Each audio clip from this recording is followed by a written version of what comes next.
Now, Yvette, thanks a lot for joining us. So you did a bunch of interviews after, and you were asked about this, and you were, to your credit, I think, very straightforward about it and unapologetic. And you said, yeah, this guy was a fascist, Milo's a fascist, and we shut him down. You didn't pretend otherwise. We shut him down, and that's what you do with fascists. I think I'm characterizing what you said correctly. Just so we can understand the standard here, what is a fascist? So a fascist is someone who's organizing a mass movement that's attacking women, immigrants, black people, other minority groups in a movement of genocide. That's what a fascist is. Okay. So it's someone who's committing violence? And it's someone who's committing violence and who's trying to organize other people to commit violence. Okay. And Milo Yiannopoulos is a fascist.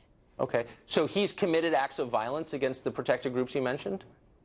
Well, what he's doing is he's trying to be the youth face and the token that other people who are organizing violence try to hide behind. And so in all of his talks all over the country, what Yiannopoulos has done is whip up a whole lynch mob mentality where people who come to see him or his supporters not only agree with his views, but also attack other people.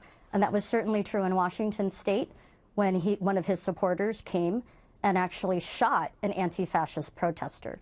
But in Berkeley, we made sure that didn't happen because we were able to shut him down.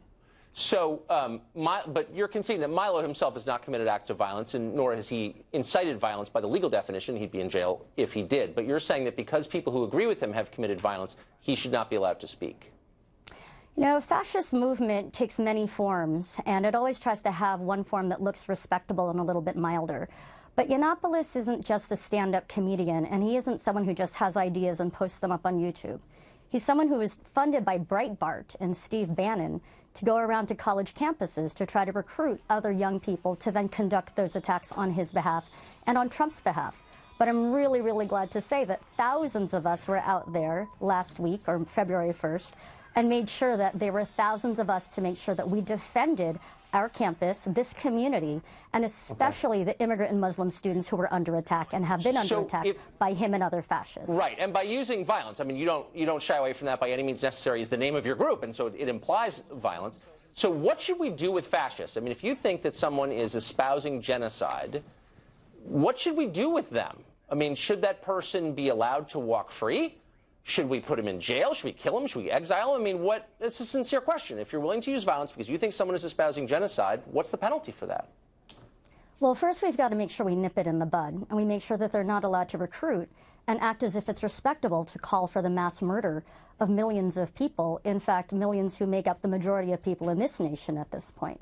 Okay, and so they just can't to be hide clear, behind the there's platform of free speech. Milo Yiannopoulos, this is not a defense of him, just a factual point, has not ever said that, in public anyway, not that we have a record of. There's no evidence that he has called for the genocide of anybody, as you know, but you're saying by transference in some way, he inspires people who believe that, I guess. But you're not getting my question. Like, when you say nip in the bud, should he be allowed to go on the subway and talk to the guy next to him about perhaps joining his movement? Or should he be allowed to talk to people in restaurants? Or what should we do with the fascist who you believe is inspiring genocide? So first of all, the alt-right is a neo-fascist movement, and they're trying to hide behind some softer versions of their more open counterparts who identify themselves as Nazis. But they're still part of the same movement, first of all. Second of all, when someone is trying to speak at a campus or at a rally, they're doing it not just because they have an opinion, but someone like Yiannopoulos or any other alt-righter or fascist or neo-fascist is doing it to recruit other people. No, we don't let them recruit. And in fact, when you look back at the Holocaust and the lessons that we draw from that, we don't say, oh, well, at least we let them voice their opinion. We say never again. Okay, well, so, again and is when, now, and when, especially when we say that, after Trump. We elevate people like Dietrich Bonhoeffer or members of the plot against the leader of Nazi Germany to kill him.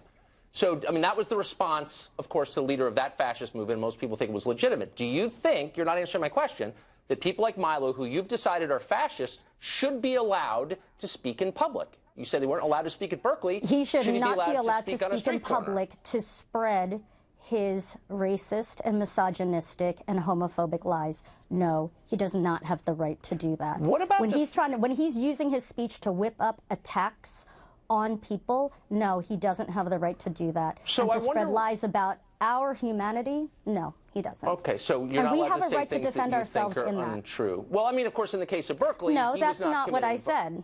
Okay. I didn't say you're not allowed to say things that are untrue. But if you're trying to spread racism and hostility, misogyny, rape, whip up people to lynch people or to certainly have that mentality to rape people or to lynch them. Absolutely not. And any decent human being, whether it was in a classroom or at a restaurant, if they heard someone doing that, would turn around and tell them, you need to stop talking. You are not welcome here. This is not a safe environment. You need to go. Well, that's what we did at UC Berkeley, and that was a good thing. Hit them or set fires. So you're a middle school teacher, which may surprise some of our students, or rather some of our viewers, that you have students. The First Amendment was always kind of the cornerstone of American civic life, the idea that you have the right to say something that other people may vehemently disagree with, but you have that right. It's enshrined in the Bill of Rights. Do you teach that to your students? The First Amendment is about free speech, but that's not an abstraction. And if there was someone in my classroom who was espousing rape or genocide or attacks on Muslims, I would certainly make sure that I stood up for the rest of my students and told them they need to stop. And if they refused to, they would need to leave. Would you hit them? In fact, fascism isn't just about abstract. I'm not finished though yet, and I'm not finished yet. If there is a fascist in any situation that I was in, I would call for other people to take action too. But it's not just about the immediate moment. Right. It's also within the context of building a movement. But I don't want this to be abstract. There is a movement against Donald Trump You're getting abstract. and against fascism. I want to bring this back to the concrete, as you said, and rightly so. So if there was a student in your class who started espousing what you believe is fascism, and you said you need to leave, you need to be quiet, you need to leave, and he didn't leave, would you hit him as you hit that protester? Would you beat him up? No, of course not. But that's not what we're talking about here. We're talking about people who, you know what? In Sacramento, there were fascists who had knives tied at the ends of sticks, and they stabbed people, including us. Not the man that you hit. He looked kind of unarmed to me. Oh, yes, actually, they did. And it's funny to you, but it's actually not funny to the rest of us. And that's why we take this really seriously. I know that you take it seriously, and that's why I'm asking you a really simple question. But I am serious as a heart. I am serious as a heartbeat, too. I believe you. Oh, I believe that you're serious. And we're not talking about a classroom. We're talking about people who are trying to kill and murder people and who've already done it. And who are trying to create a hostile environment on these campuses in order to do that. No, that's not a safe environment for immigrant students. That's not a safe environment for women or Muslim students or trans students. And so, yeah, we have a right to defend ourselves and real free speech. Let me ask you one last question, Yvette, if I may. So if you're standing, I just want to know, like, the protocol for anti-fascist activists like yourself. You're standing on a street corner, someone starts saying something you don't like, and you think, boy, that's an act of hostility, that person's a fascist. No, but you are misrepresenting the words that I've been saying. This isn't about not liking something. This isn't about Ben & Jerry's versus Stone Cold Pizza or something. This is about the lives of real people, immigrants who are under attack now, Muslims who are being massacred, and I'm women who are asking being raped. How deep is your commitment? So you're the one trivializing this, not me. I'm not in any way trivializing, and I ask you a sincere question. To what extent would you go to stop that person from spreading genocidal propaganda? I would call for people to counter-protest, to stand up, and to shut down any attempts to fascistly recruit and organize. Like, what if I want to keep talking? I'm saying something that you find appalling, but you know what? I've got a First Amendment right. I'm an American. What would you do? So a bunch of people come and say, stop that. I say, no, I'm not going to stop that. I'm an American. What are you going to do next? You know, the First Amendment, you want to talk about the First Amendment?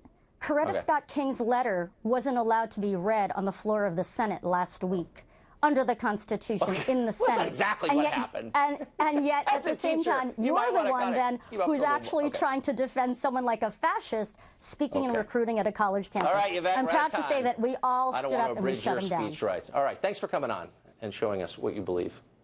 Up next, teachers at a Virginia high school are posting naked political